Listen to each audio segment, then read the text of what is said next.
When we walked through the door, I already sensed something was wrong. The air felt hollow, echoing, unfamiliar. My son's steps slowed, mine did too. Then I saw it. His room, stripped. Empty walls, bare floor, even the curtains gone. As if he never existed. He tugged my sleeve. "Mom, where are my things?" I swallowed the rising heat in my chest. My sister's laugh cracked the silence. I took the room, sold everything, got a good price. My mother added a little chuckle of her own.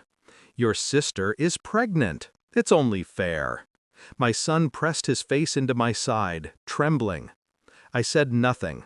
I simply walked him out of that gutted room, out of their reach, out of that moment before my anger could speak for me. But later, I spoke with my actions. There was a time I believed loyalty was something you earned once and kept forever.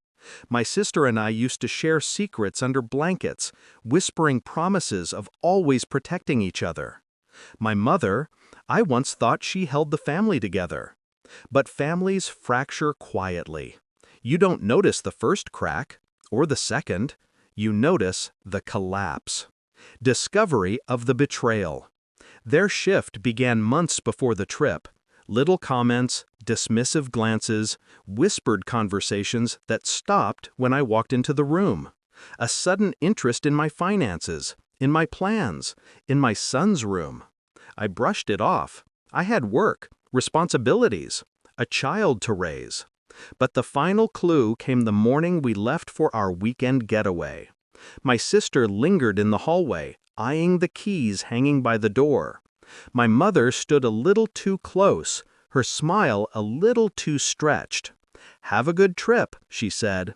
It sounded less like a blessing and more like permission. When I returned to the emptied room, everything aligned. They had been waiting for me to leave. Anger wanted to flare. Rage wanted to speak. But vengeance prefers silence. I tucked my son into bed that night, in my room, whispering that things would be okay.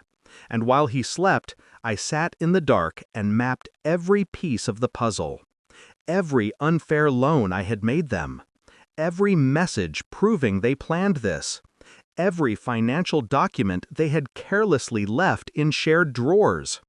Every inheritance paper my mother forged my signature on, because, yes, I had noticed that too. They thought I was too busy, too tired, too trusting. They were half right. What they didn't know was that betrayal sharpens the mind like a blade. Execution of the plan. First, I visited a lawyer. Quiet office, sharp man, sharper pen. I handed him everything. Screenshots, dates, receipts, messages. He gave a low whistle. "They've stolen from you more than you realize." I nodded. "Then let's take everything back." We filed theft charges, fraud charges, property damages, even a case for emotional harm to my son, because children remember violations like these. Second, I handled the inheritance. My mother illegally transferred assets meant for me into my sister's name, all traceable, all reversible.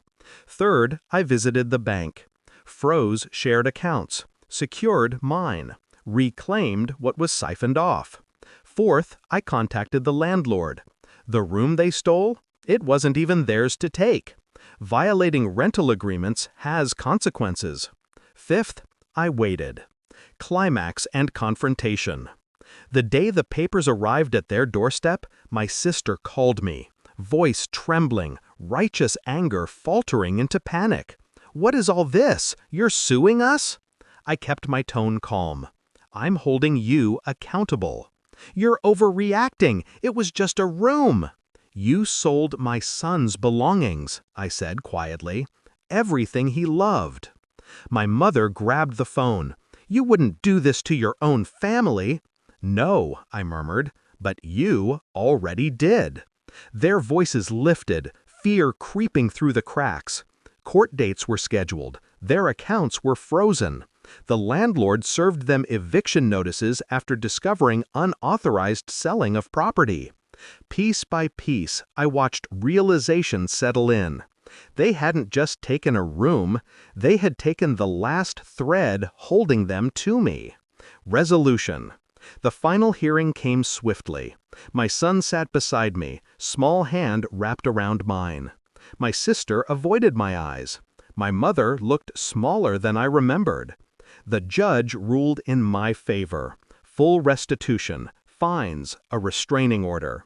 Afterward, they followed me outside the courthouse pleading, crying, begging for forgiveness.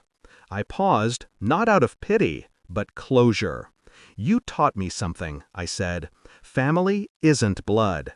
Family is whoever protects my son, whoever protects me. That's not you. I walked away with my son, his hand warm, steady. For the first time in years, the air around us felt clean. I didn't feel regret, only freedom.